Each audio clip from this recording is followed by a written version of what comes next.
Okay, so at the last meeting, I went through some proposed changes to our progression criteria, and we made some decisions on some and not on others, and we were to go away and have a bit more of a think about it, and also sort of come back and present again to you today. Sort of changes are sort of built on the version 1 sort of proposed changes, but I'm aware that some people here today who weren't here at the last meeting, so I'm going to sort of go through it all, but try and be sort of as brief as possible. So the first progression criteria, as it was in our original protocol, was to recruit an average of 1.8% of users of Free Test Me per day over 3 months, and that was our estimated rate required to recruit enough people to have to be able to perform our calculations at the end of our definitive trial. So, and that trial would be recruiting over 12 months.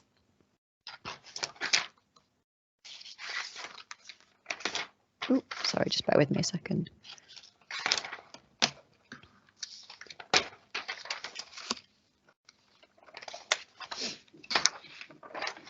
Sorry, I've lost a bit of paper that I need. Yeah, so for our main trial. Sorry, Katie, just before you start, you flipped to the next progression criteria. I think you need to go back one. There we go. Thank you, Lindsay.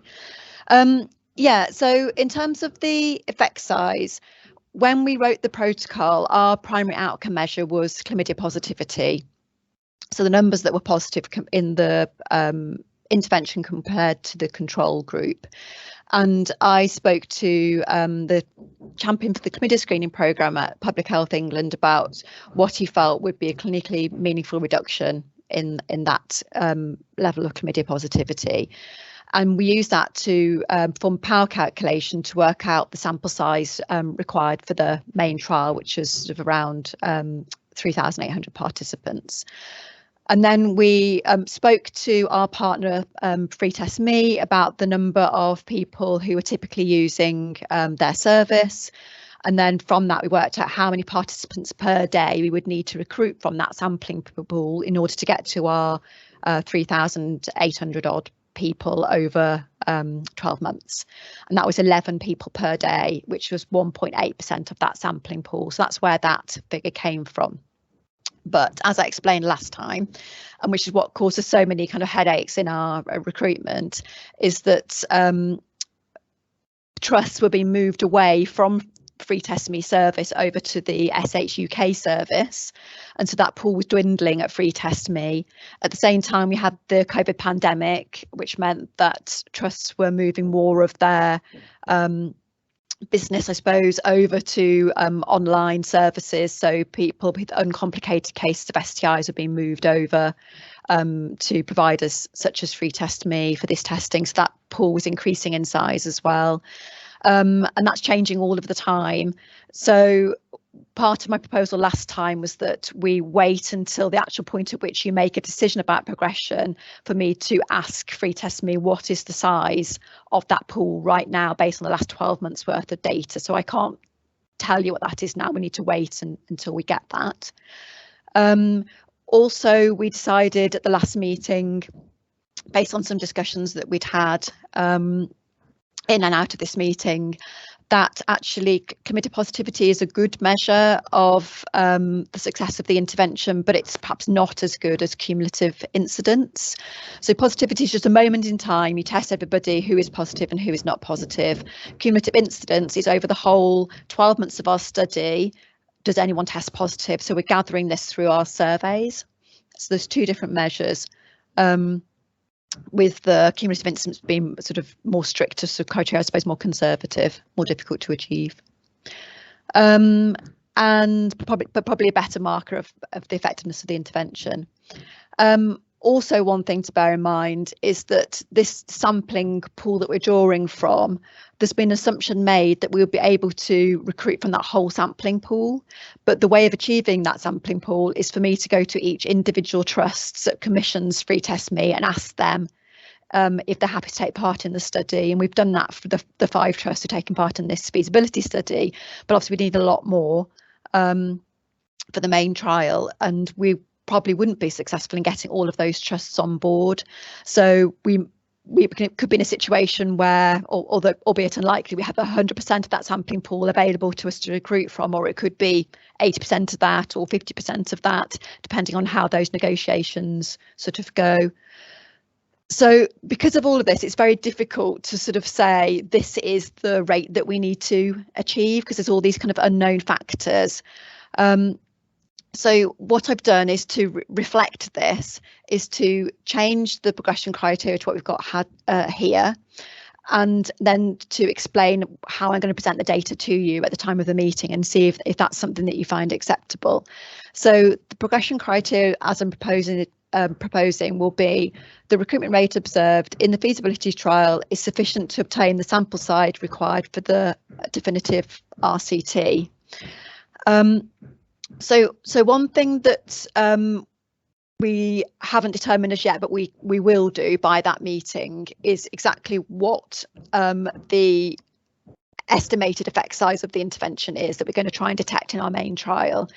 And so far, as I mentioned to you, I just spoke to that one person about what would be clinically meaningful. But I think from having done a bit of reading and also spoken to Stephen, our statistician, who's also on this call, and various members of the team, is that there's a better way of doing that, which is, yes, still consultation with experts. And I'd like to revisit that and not just speak to our colleague at Public Health England, but also maybe to a broader range of people, maybe Sarah, who's on this call, and maybe some other clinicians and sexual health commissioners, just to find out what they think would be meaningful, but also to look at data from existing published studies of sexual health interventions to see what typically is the size of the effect and what is achievable, and also to look at data from our control group at the end of the feasibility study to get that baseline figure on what we would expect chlamydia positivity and cumulative incidence to be in the control group, to provide that sort of baseline. So if you're happy, I will do that before we get to that point of presenting this data to you at the end of the study. So that we can use that to work out, okay, so for our 2 different primary outcomes, what is the sample size that we need, and we'll choose the larger of those 2 as part of our sort of calculations and discussions around how we met this criteria. Also, I will find out, as I mentioned, about the size of the sampling pool based on the number of users of Free Test Me and SHUK at the time of us deliberating around the progression criteria based on the previous 12 months worth of data.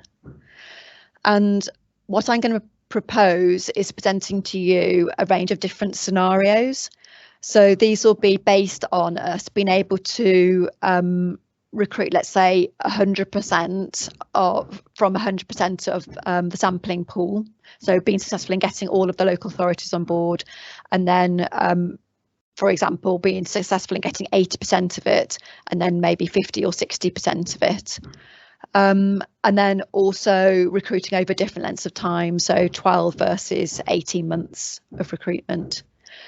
So I think presenting those different scenarios to you, and that will then show us, you know, what recruitment rate we would need to have. And sometimes it might be to achieve, you know, that sample size over 12 months with 80% of the sampling pool available to you. You would need to have got 2%, let's say, of the participants on board in your feasibility study, and as you know, we did get 2%, but the different scenarios will come up with different percentages. So you can have a look at those and decide whether our main trial is feasible based on the information that we present to you. So yeah, maybe it's best to pause at this point to take any questions or provide any clarifications. Maybe as Stephen and Sarah are both on the call and are probably best placed to comment on this, if you had any points of clarification or anything that you wanted to add at this point, and then we can open it up a bit more broadly.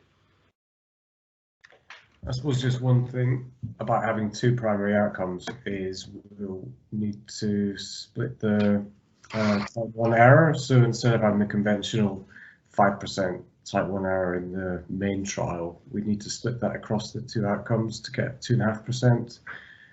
So that just makes it a bit more difficult to achieve a significant result on the primary outcome. It's difficult to choose which one is better because the positivity is a biological outcome, so it's more reliable. But as I mentioned, it's just a kind of a moment in time, whereas the cumulative incidence covers the whole 12 months of the study and will tell us if anyone got positive was positive at any time during them, but it's based on self-report.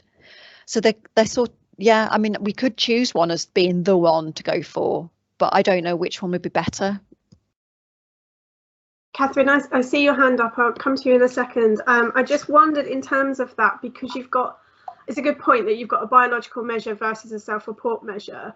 Have NIHR given any indication as to what they would prefer? Because I just know in my experience very much they do prefer biological ones, and that might give you a bit of a steer.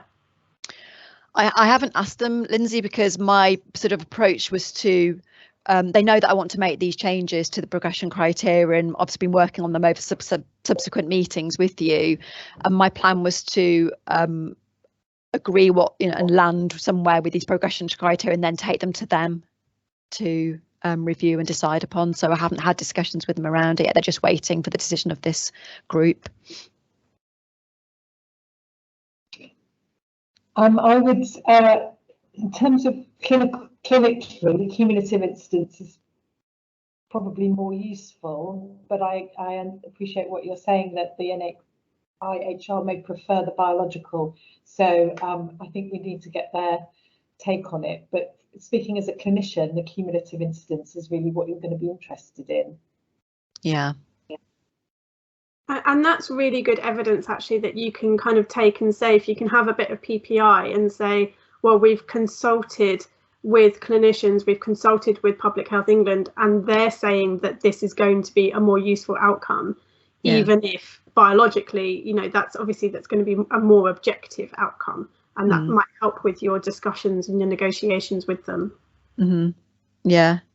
So do you think it'd be better position? I mean, I want to keep both of them, but make one of them, for example, the positivity, a secondary outcome that we still measure and look at, but just choose the one in terms of our primary outcome and base our progression criteria around it. But you're going to need a much larger effect size if you use both of them as primaries. So it will be easier to get a result if you do pick one, but you would need a solid rationale behind that. Yeah. Catherine, I realise you've been very patient. Sorry. That's all right. I was busy scribbling down thoughts so that I don't forget, or try not to forget what I was thinking as well, while people are thinking.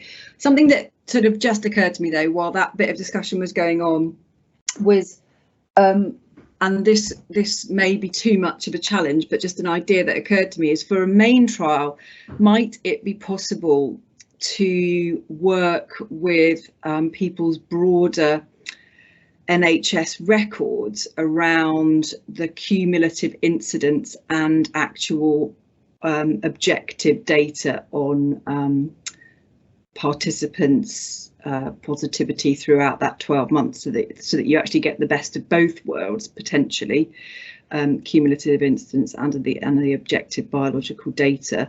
I understand that might end up being far too challenging because of the way this works in sexual health, with people potentially able to go anywhere for sort of treatment around STIs and so on. So perhaps that's a write-off anyway, but just a thought that occurred to me. And then coming back to the probability rate, if we've got two outcomes of interest, and I'm not a statistician, so I might sound really dumb at this point, but might it be that effect sizes are going to be more important, and trying to work out, depending on what effects we get for each of those outcomes, how that translates into clinically meaningful outcomes for the target population, so that it's a much more real world kind of applied assessment of what's the value of that effect size on each of those outcomes for kind of reductions in STIs. I think that was all the stuff in my brain. Thanks, Catherine.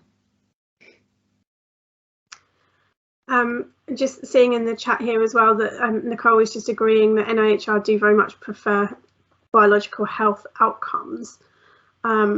With the self-report, the cumulative incidence, is it that you're going to combine the 12-month, the momentary and self-report, or is it just solely self-report? So that the surveys ask about since the last time we sent you a test kit, so have you had any positive results, any positive tests of chlamydia?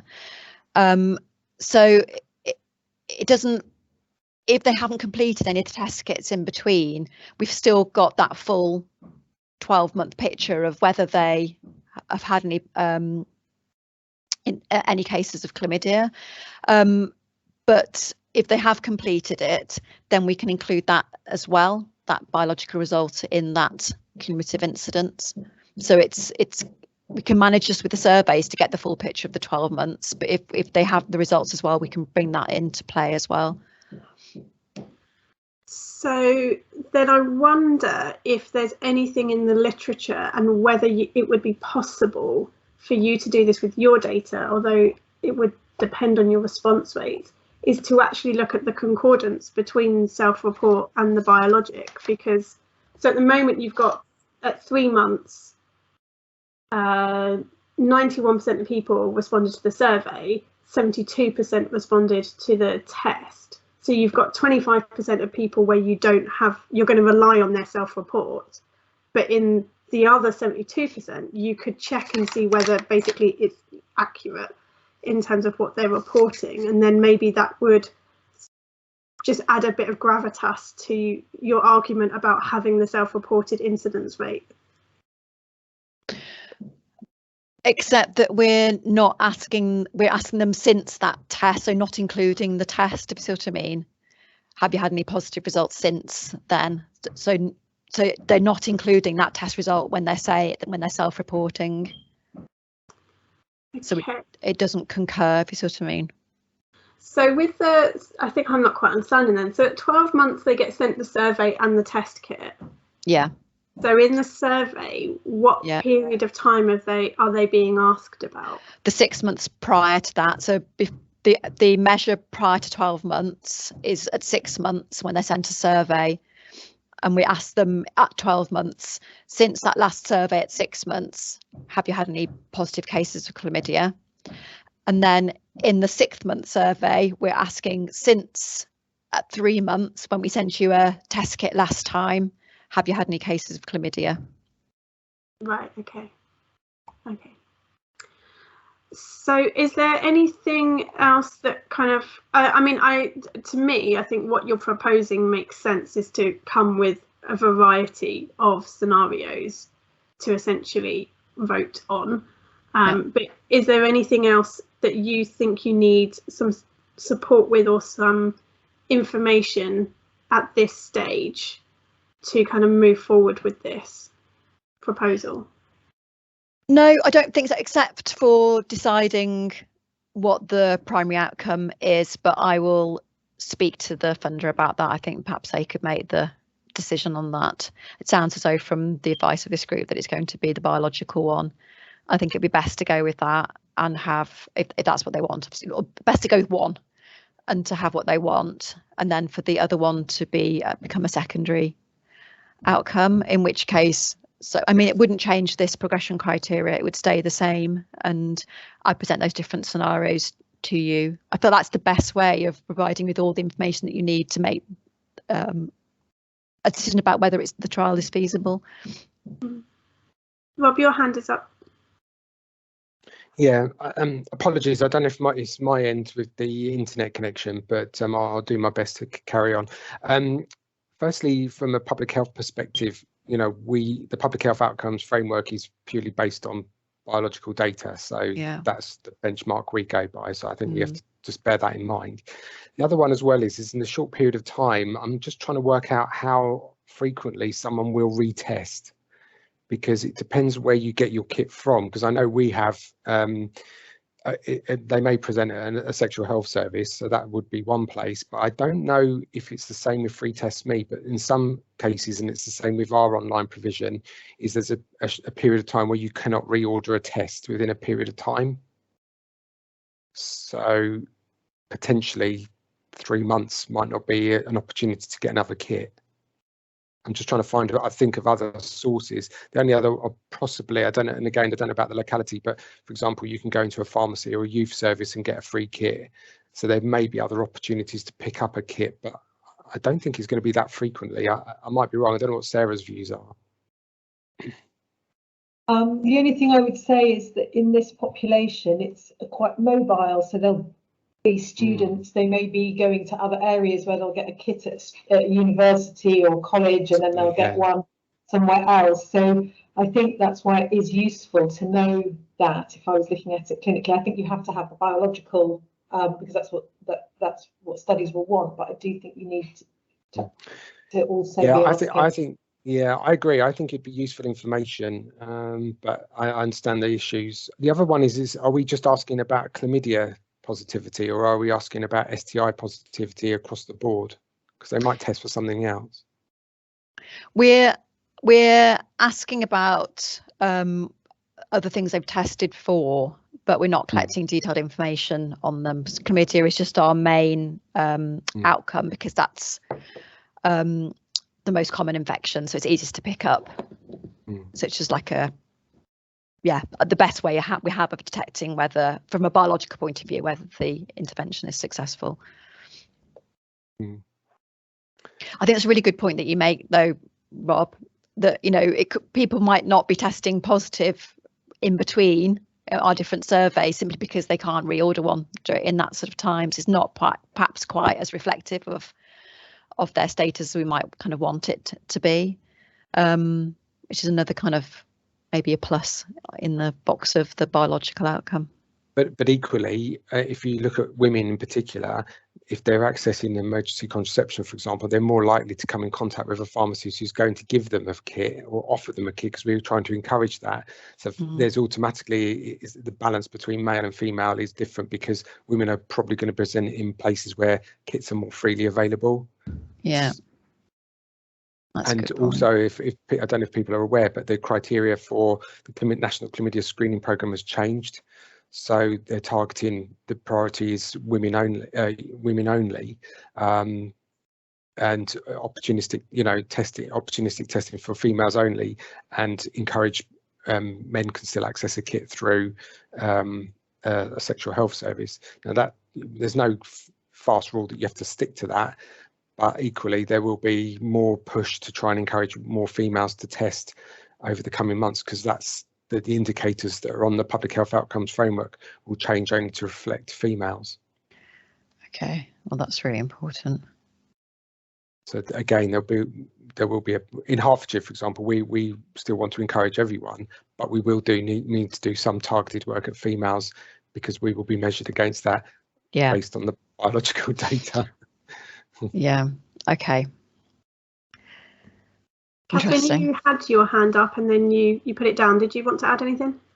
I just wanted to bring up the sort of secondary moderating outcome that we're measuring, which is condom use as well, because obviously that's actually the target behaviour for the intervention, and that will be quite important, because we won't be able to have an effect on rates of chlamydia if we're not having an effect on condom use. So just to remind us that that's in the mix as well as some other psychological determinants of condom use behaviour. So just to remind people that data will be there for us to look at too. Yeah, they're all secondary outcomes we're measuring.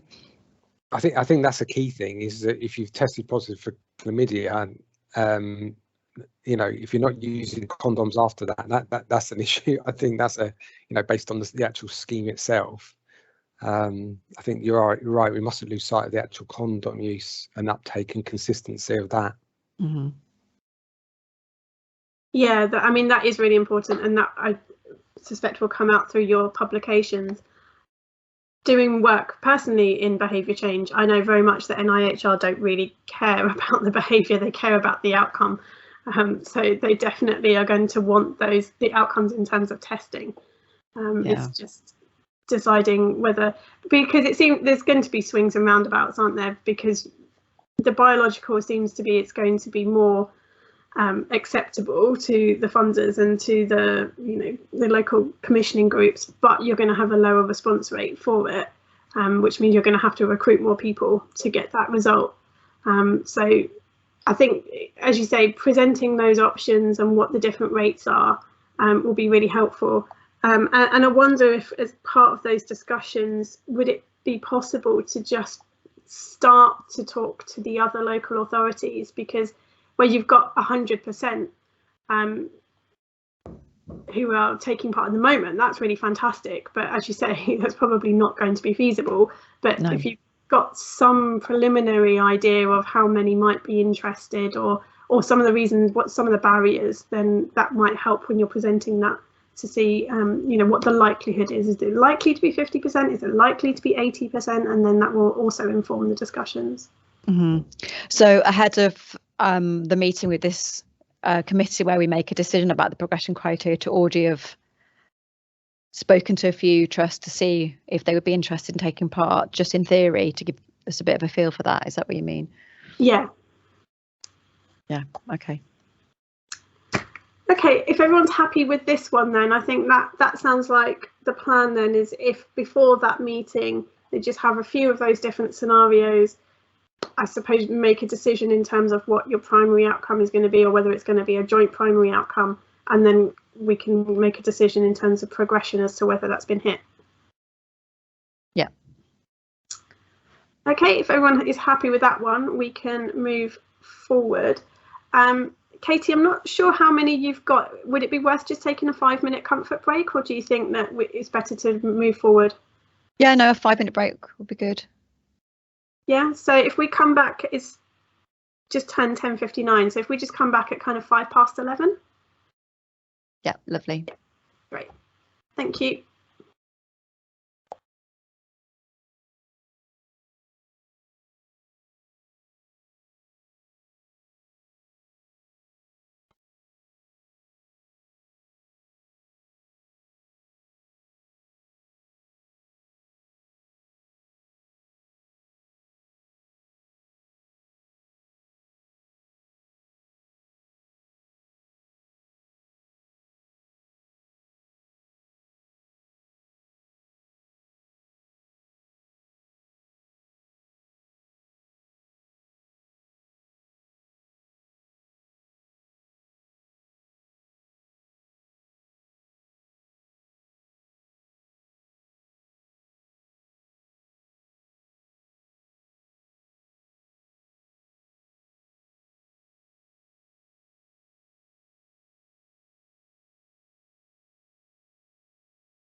Okay, I think it looks like we've got most people who are back now. Just trying to see people on cameras. I think we've got most people who had cameras on previously. So did you want to move on to the next one if you're ready, Katie? Yeah, so the next few are a bit more straightforward, hopefully. So there we go. So in the previous progression criteria, we had 80% of participants randomised, followed up for the definitive RCT primary outcome measure at 12 months. Sorry, Katie, sorry. I don't think your slide has moved forward. Oh, it has on my screen. That's strange. Maybe it's just me. Okay, maybe I'll share a second time and see if that works.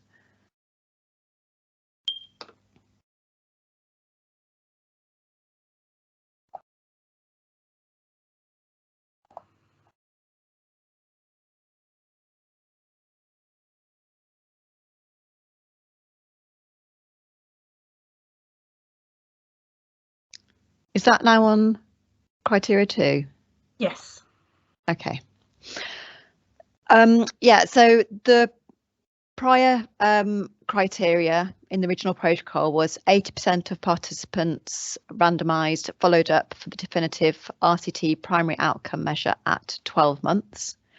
And last time we discussed a change to this, which involved changing it. So the percentage was still the same, so 80%, but we changed it so it said, rather than those randomised, it was those randomised.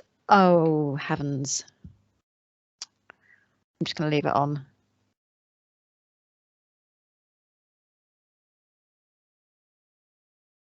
Can you see that? We're on criteria 3 now, or at least that's what I can see. Yeah, it's 3 still.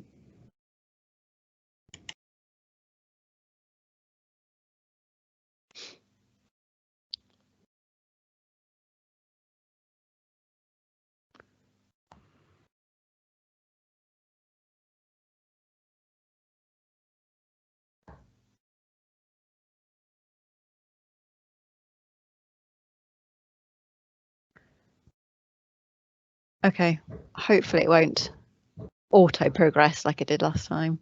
So we're on 2 now, but we can see the preview screen, but we can see the information. So I think that's fine if you're happy with that. Yeah, I'm happy with that. So yeah, so last time it was 80% of participants randomised, and I propose changing it to 70%. That's the new change, changing the percentage, and I'll explain why in a minute. But what was agreed last time is that we would change it so that it'd be, sorry, I don't know why it's doing this. Does anyone else have it? Lauren, do you have it? And maybe you could click through on Katie's behalf. Is that displaying okay? We can see it, yeah. Sorry, I'm not going onto the one where it auto progresses, so I don't know why it's doing that. Well, I must be. Anyway, as long as you can see it, that's fine. So yeah, those known to be absent of chlamydia infection at baseline was to do with the cumulative incidence of chlamydia, and when you're measuring cumulative incidence, it being important that those at the beginning were absent from chlamydia. So that was what we changed it to, which makes sense that everybody at the beginning, is absent of the outcome of interest, and then to see over that period of time in the study who becomes positive. So that was agreed before, but what I'm proposing this time is that we change it to 70%, and this is based on some reflections that we've had in terms of looking at the existing studies of this sort of type and what they've achieved in terms of retention, and therefore what is most sort of realistic. I think I was being a bit ambitious at the start, and I'll explain why. So there's one study by Caroline Free, which is also a trial of a digital sexual health intervention. So the whole study is run digitally, and they were able to achieve 80% of participants returning their STI test kit at 12 months, which is obviously really impressive. And I was thinking, well, if they can do it, you know, so can we. But actually, I can't find another single study that have achieved that. And looking into the details of it, they were much higher in terms of resource of people phoning their participants and sort of getting on their backs in terms of returning the test kits. Getting on the backs isn't the right term, but but just being more encouraging, let's say, of returning the test kits, which is not something that we're doing as part of our protocol. So we do make one phone call to people, but nothing more than that.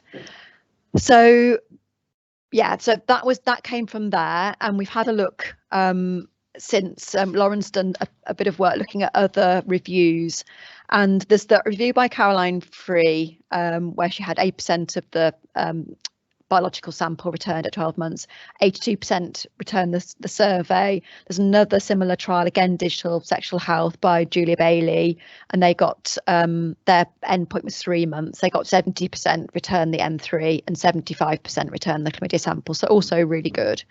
But if you look across sexual health surveys more broadly, around 70% is the typical retention of 12 months for surveys.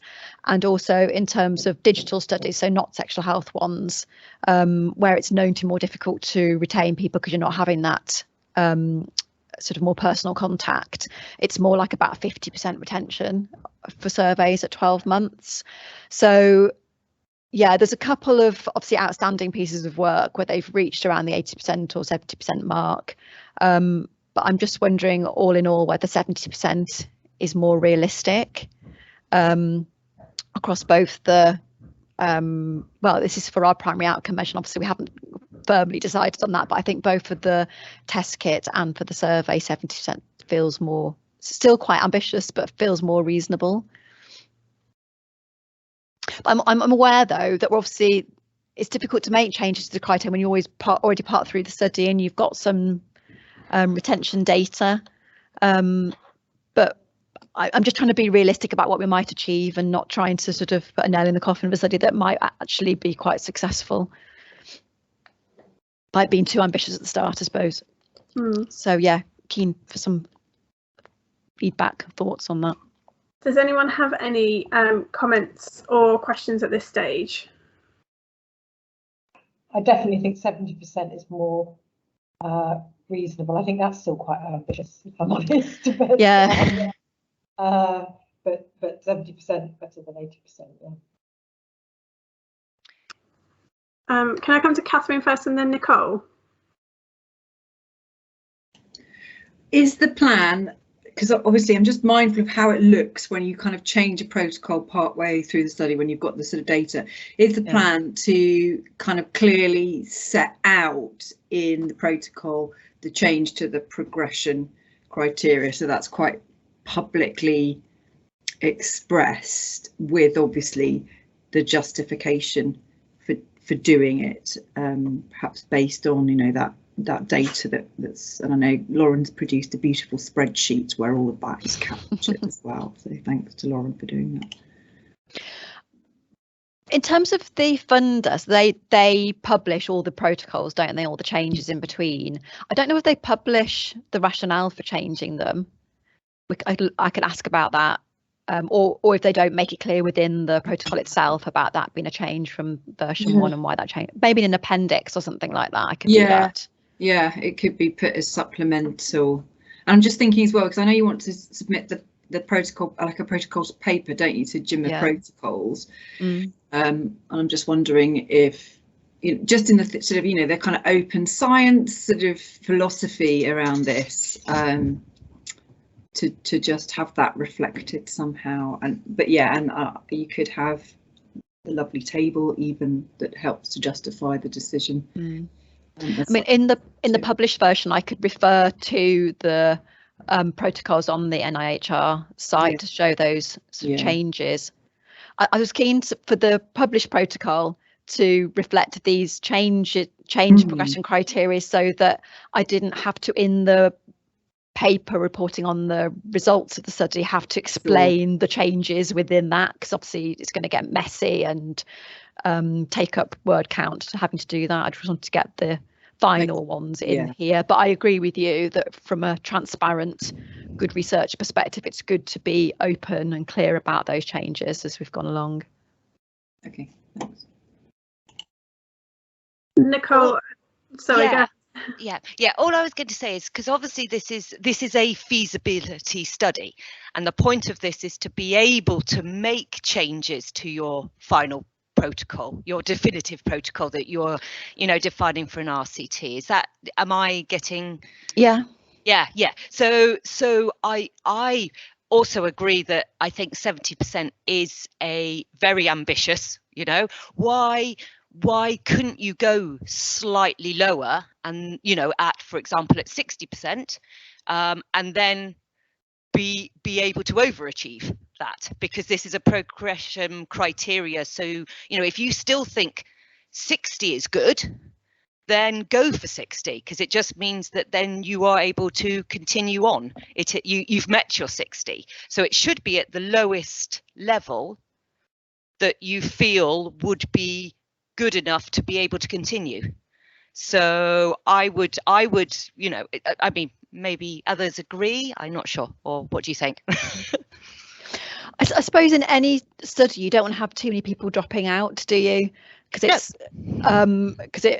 in terms of intention to treat analysis, obviously you include everybody that takes part, and we're sort of trying to show that we can retain people in the study at a sufficiently high rate that in a main study, if we achieve the same sort of rate, that you're going to produce outcomes that actually tell you if the study is effective or not.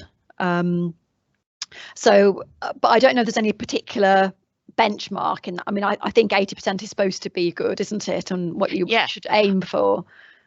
For example, in if you take his, that had a retention of 67, so 2/3, 66, that sort of level. But the digital element was slightly lower than that. So I do think it also depends on, like you say, how you are delivering your intervention and how much interaction you have with those participants in order to keep them involved in it. So I would personally, I would err on the side of caution, but that's me. I almost feel like I'm not the right person to make the decision, because obviously I want the study to be successful and I want to be able to do the main trial, and so I don't want to be appearing to present progression criteria that's going to enable me to achieve that. So I almost feel like it's for you as a steering group to tell me what you think it should be.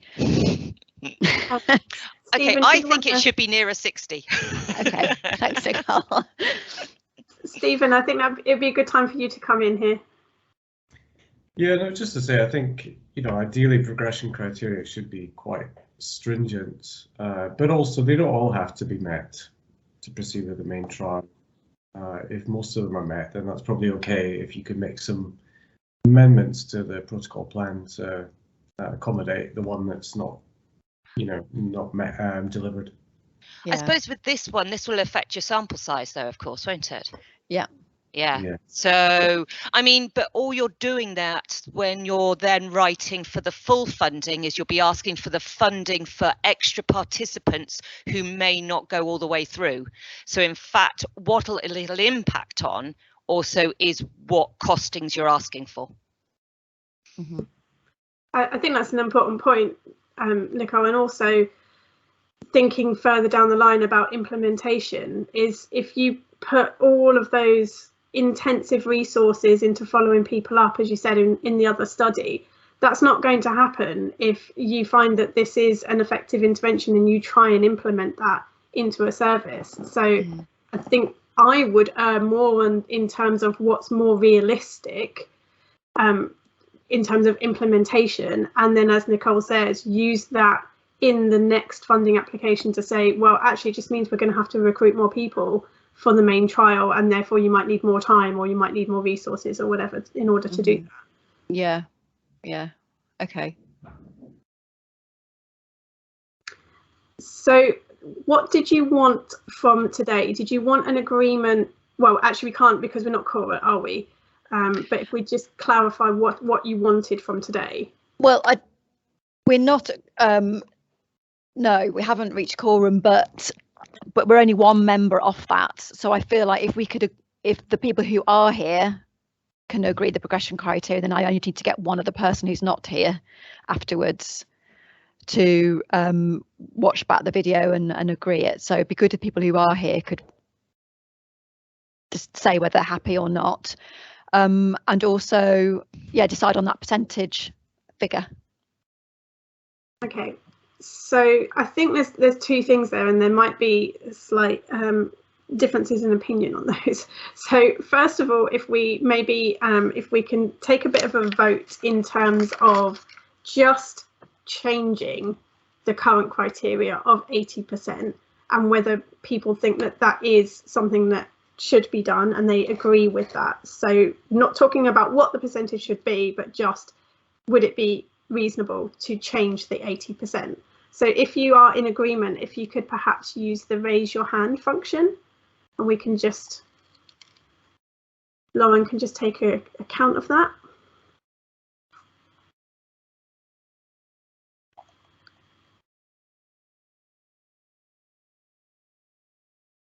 Excellent. Okay, so I think there is agreement on changing that. So that's great. And yeah, if everyone could kind of take your hand down. Okay, so the next question then is, what should the proposed percentage be? So the proposal here from the team is 70%, but there has been some discussion that perhaps that is still a little bit too high and that perhaps it could come down. So did anyone else have any opinions on that before we actually put forward some options?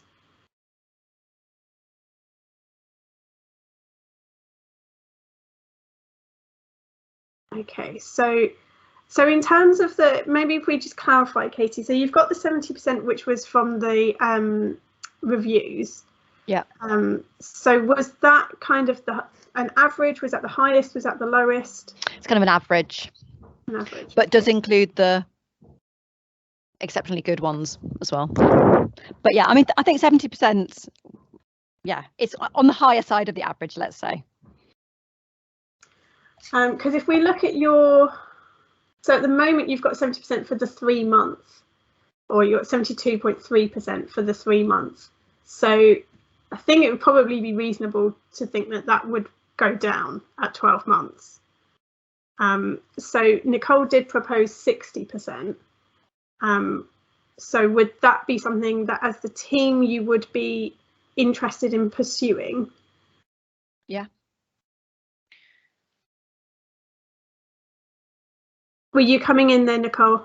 Yeah, all I was just going to suggest is, obviously you have a different retention rate. You can propose it that there's a different retention rate at each time point, you know, that it progressively goes down. So yes, 70% at 3 months, whatever you've currently achieved, going down to 60% at 12 months.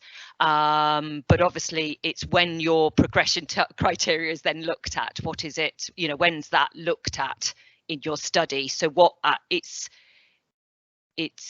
oh, I see it, 70% of parties. I'm trying to get my head around how the progression criteria would actually be this is actually looked at, and when it will be looked at. Do you see what I'm saying?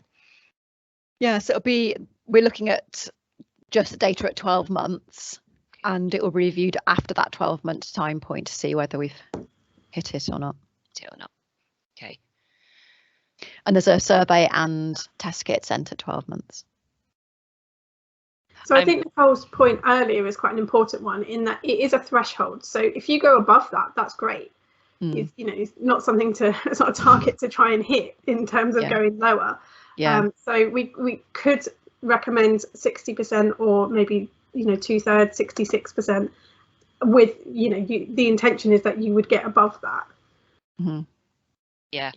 I would be from the studies I've done, 2/3 was a target that we were able to achieve. So without huge resources or the like of those getting 80%. So I think that from my experience would be a realistic. I'll just drop it slightly. I can see a little bit of nodding, kind of. Sarah, Rob, James, did you have anything that you wanted to just add at all? I think I'm in agreement to go on the side of caution. I think there's a couple of factors to consider. The age group we're working with, it's sexual health, which is never an easy topic to discuss, but also another thing to bear in mind is now we're coming out of lockdown, behaviour change will happen. Some people may become more sexually active and they may therefore engage more in the need testing kits and need to be, mostly it's more relevant to be engaged. But I agree. I think I would rather go at 65% sort of mark as a minimum baseline, and then if you go over, all the better. Yeah. Yeah, I'd agree as well. And Stephen, if we just kind of check in on the stats side, is there anything that you would be opposed to in terms of reducing it to 60%? Well, I think it's okay, but yeah, the more of the missing data, the more uncertain the inference at the end. Well, let's take a vote on it then. If we vote for, I think 60 seems to be kind of a consensus at the moment. So if we vote for changing to 60%, so if people who agree with 60%, if you could use the raise your hand function, please.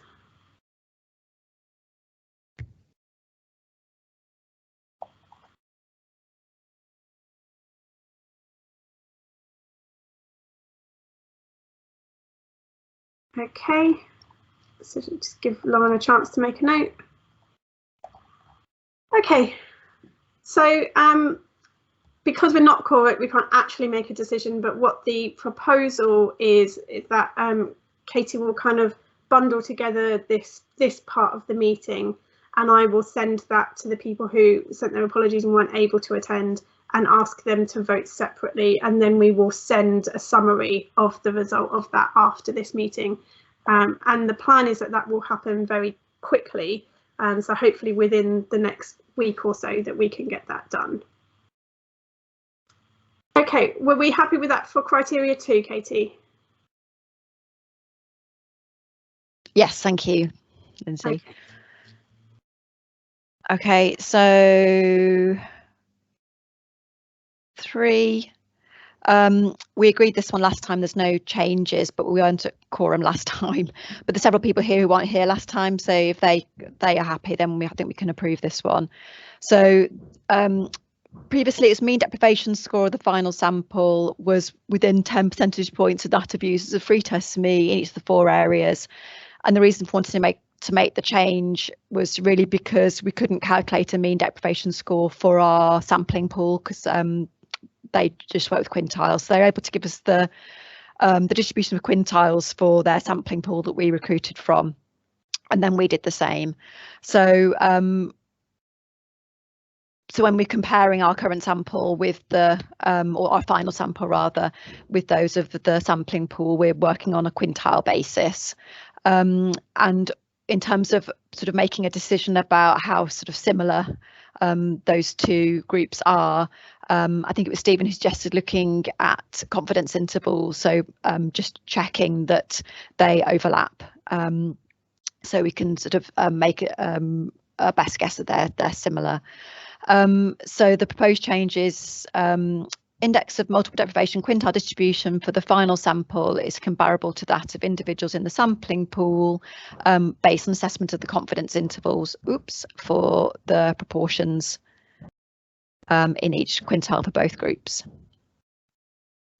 Yeah, great. Yeah, so people who were in the last meeting, I think we discussed this in reasonable amount of depth then, but it's essentially about measurement in terms of not having the mean, so they can't compare the mean, it's comparing the distribution. So in principle, people agreed last time, but we weren't kind of core at that point. So we will just kind of go through again today just to double check, and then we will do, as I said, we'll kind of send this out to the people who have sent their apologies. So if people, well, sorry, first of all, did anyone have any questions or comments about that? Can't see anything. So if we can just use the raise the hand function again, then if people are in agreement that rather than checking the mean deprivation score, just check the distribution of the IMD quintiles.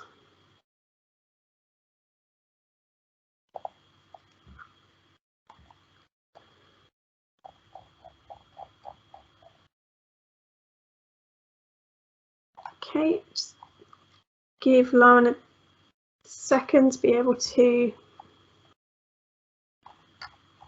consider that. I think that's a fairly straightforward one anyway.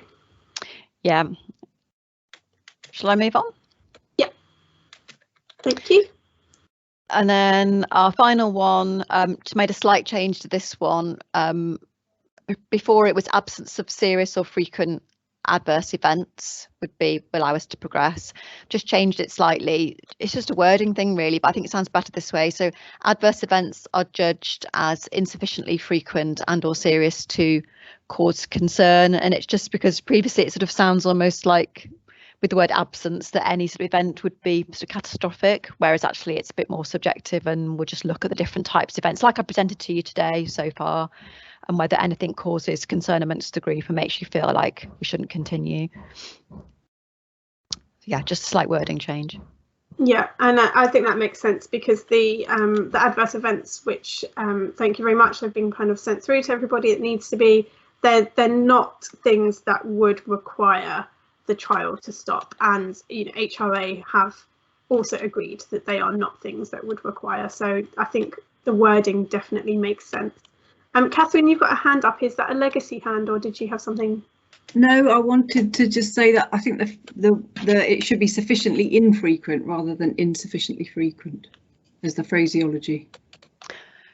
Yes, that sounds better. Doesn't quite chime correctly, I think. Yeah, yeah, you're right. Yeah, Lauren, if you can just make a note of that, please. Okay then, so again, if we can just take a quick vote on that. So if we're happy to change, it's not the prospect of it, just the wording, from absence of serious frequent events to adverse events are judged as sufficiently infrequent and or serious.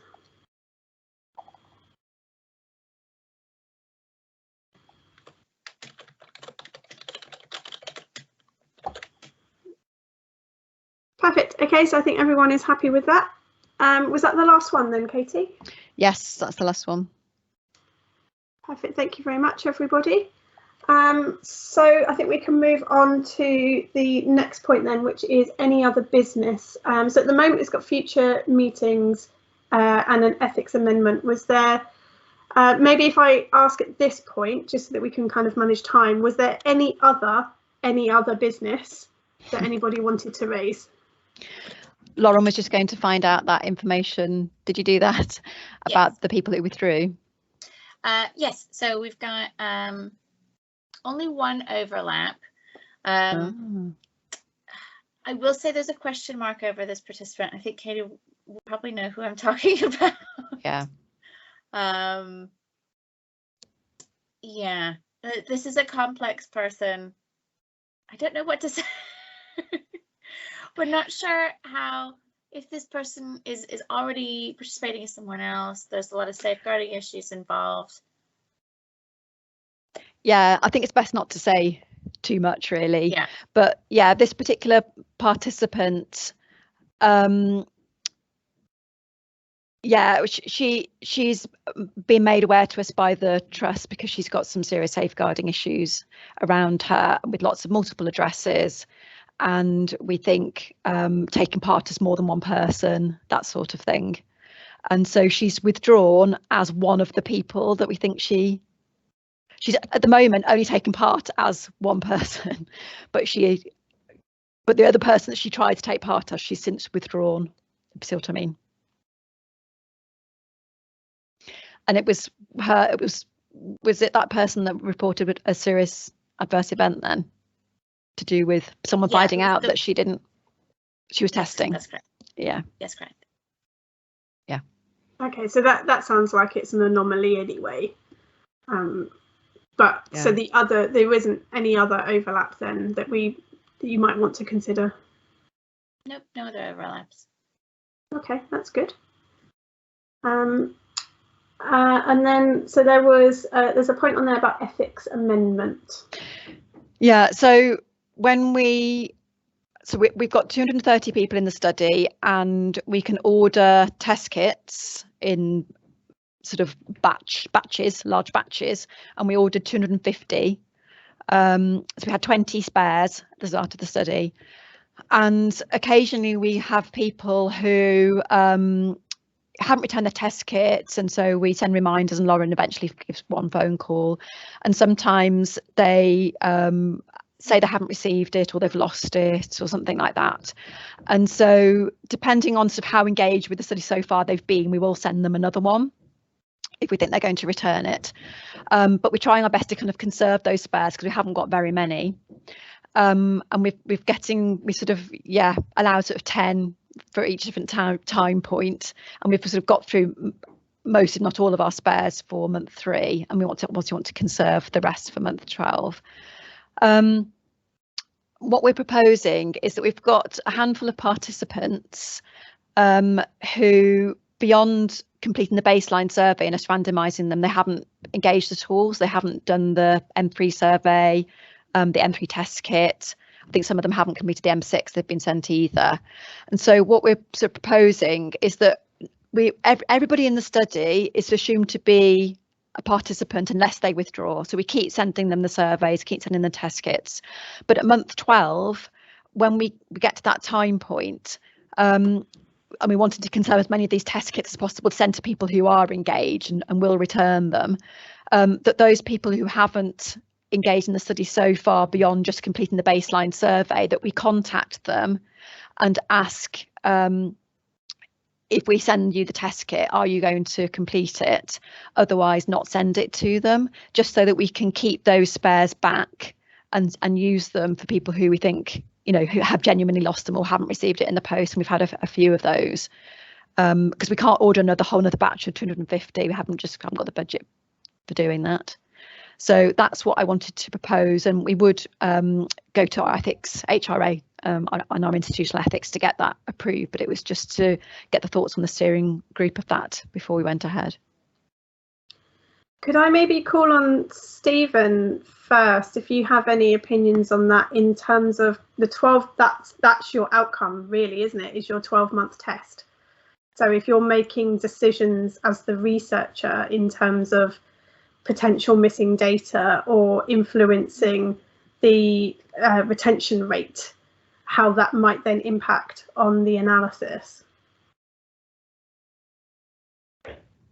Well, just simple to say that you want to get as much of the data in as possible at the end. So any way you can do that, I think is a good thing to do if it's within budget.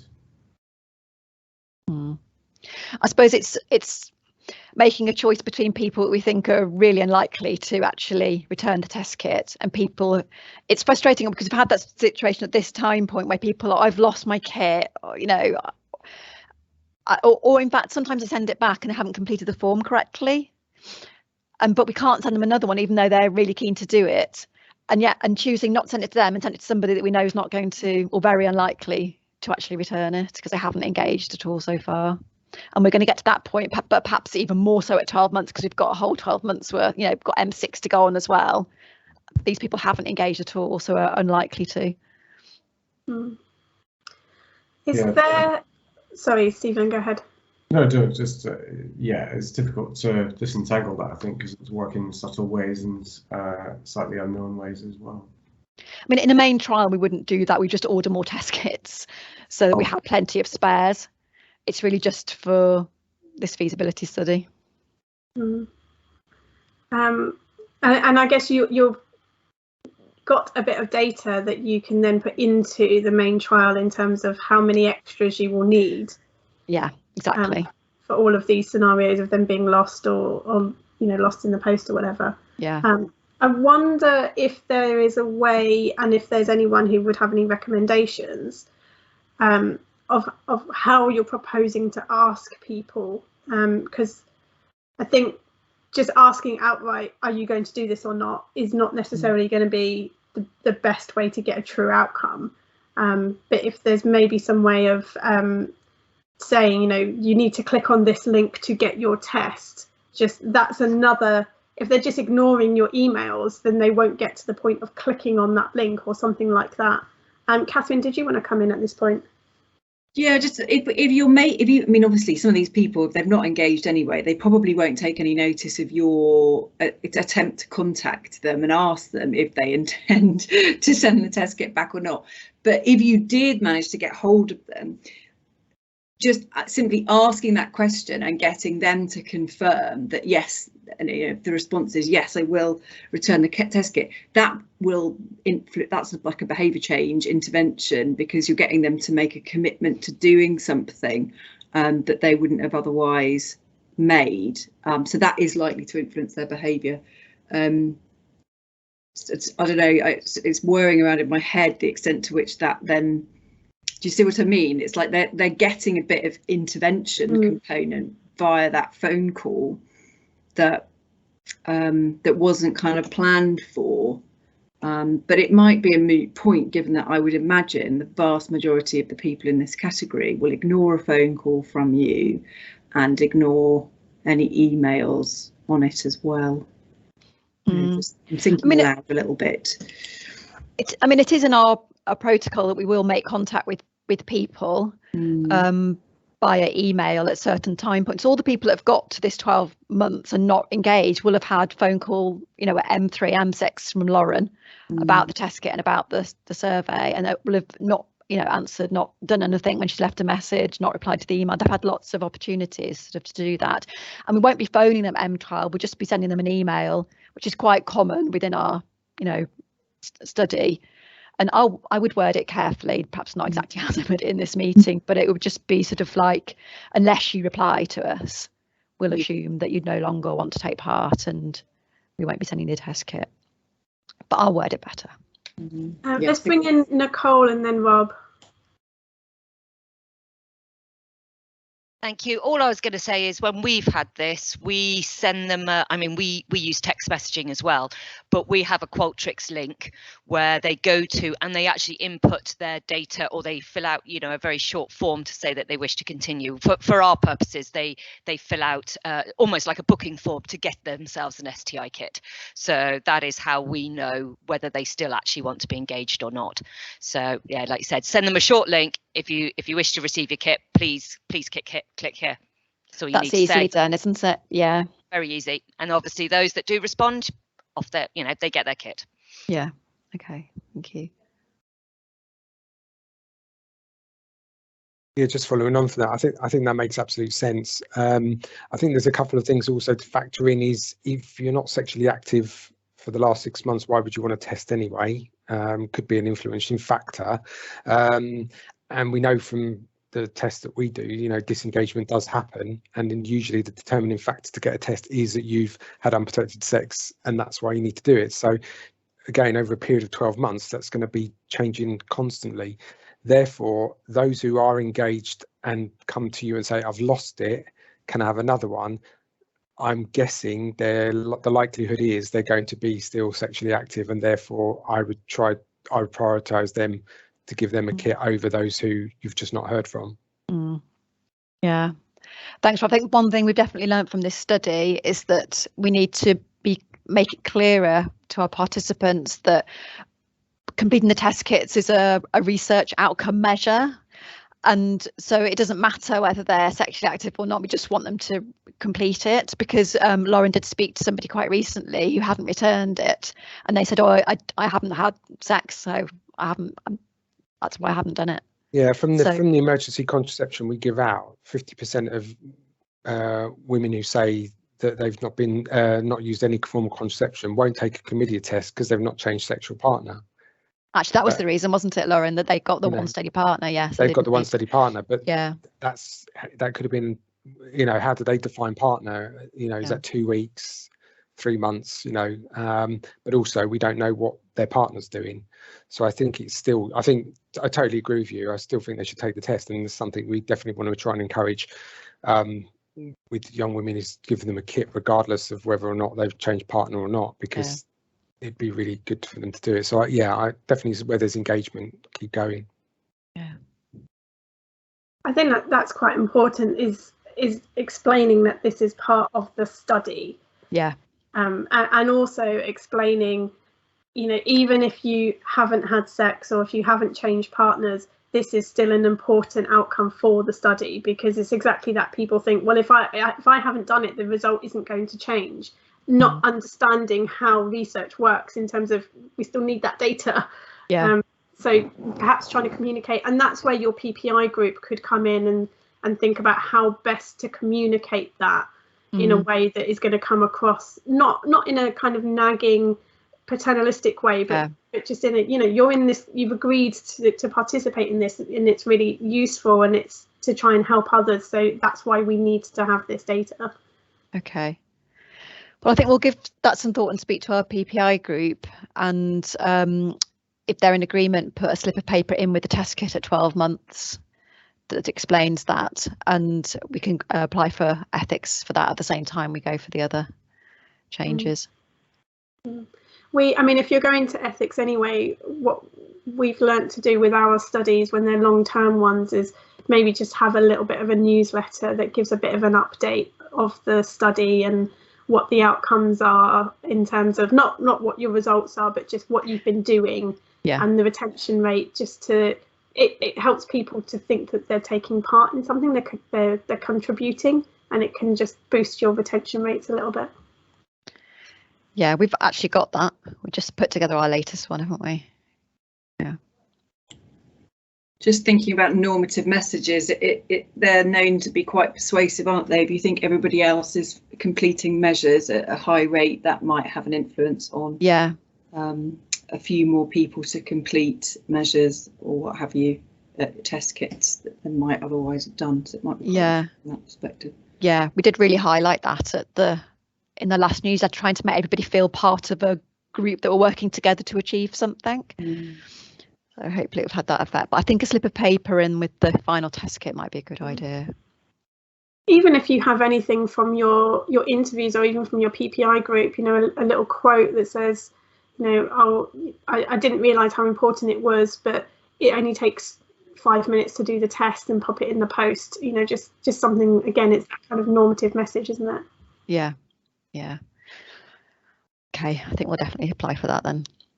I think it's also just communicating what your intention is it not to the participants, sorry, but communicating to ethics. Is it to make the best use of the resources that you have, or is it to improve your retention rates? Because your technique might slightly differ depending on what you want to do. Because if you want, you know, you want to conserve your resources for the people who are engaged, you might not necessarily want the 12-month people who haven't engaged to be sending it back. You know, if you've got, as you say, you've got very highly engaged people who've just lost it, and you want to have something to send to them. I think it's just thinking about what's your tolerance in terms of those extra tests that you have, that you can increase that. Yeah. Okay, we'll give that some thought.